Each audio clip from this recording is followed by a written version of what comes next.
81వ రోజు అపోస్తుల కార్యములు 17 నుండి 28 అధ్యాయాలు చదవండి.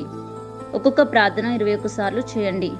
నేను ప్రతికూల కాలాన్ని భరించడానికి మరియు నజరేడైన యేసు నామమున అభివృద్ధి యొక్క కాలం కొరకు వేచి ఉండడానికి క్రీస్తు యొక్క ఓర్పు ఆత్మను పొందుకుంటున్నాను.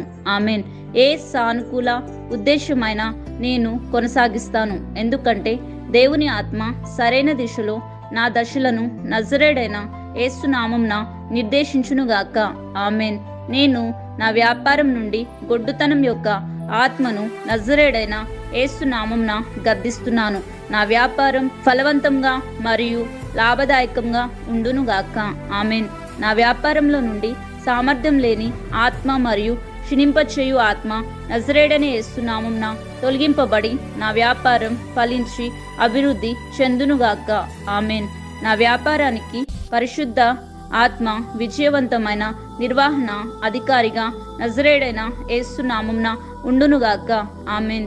నా వ్యాపారాన్ని తదుపరి స్థాయికి తీసుకొని వెళ్ళడానికి తగిన ఆలోచన లేదా తగిన పెట్టుబడి లేమితో నజరేడైన యేసు నామమున నేను బాధపడను. ఆమెన్. నా వ్యాపారాన్ని నాశనం చేసే ధోరణి కలిగి ఉన్న ఏ ఉద్యోగులలో ఉన్న ప్రతి ద్రోహిని దేవుని ఆత్మ బహిర్గతం చేసి నజరేడైన యేసు నామమున బహిష్కరించునుగాక. ఆమెన్. నా కంపెనీ యొక్క ప్రతి ప్రాజెక్టుపై పనులపై ఎవరు ఆలోచింపలేని ఆపలేని శ్రేయస్సును అభివృద్ధిని నజరేడైన యేసు నామమున నేను పలుకుచున్నాను.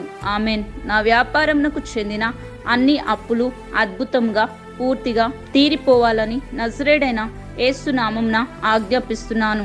ఆమెన్. పరలోకమందున నా తండ్రి, నా ప్రార్థనలన్నిటికీ సమాధానాలు ఇచ్చినందుకు నజరేడైన యేసు నామమున కృతజ్ఞతాస్తుతులు చెల్లిస్తున్నాను.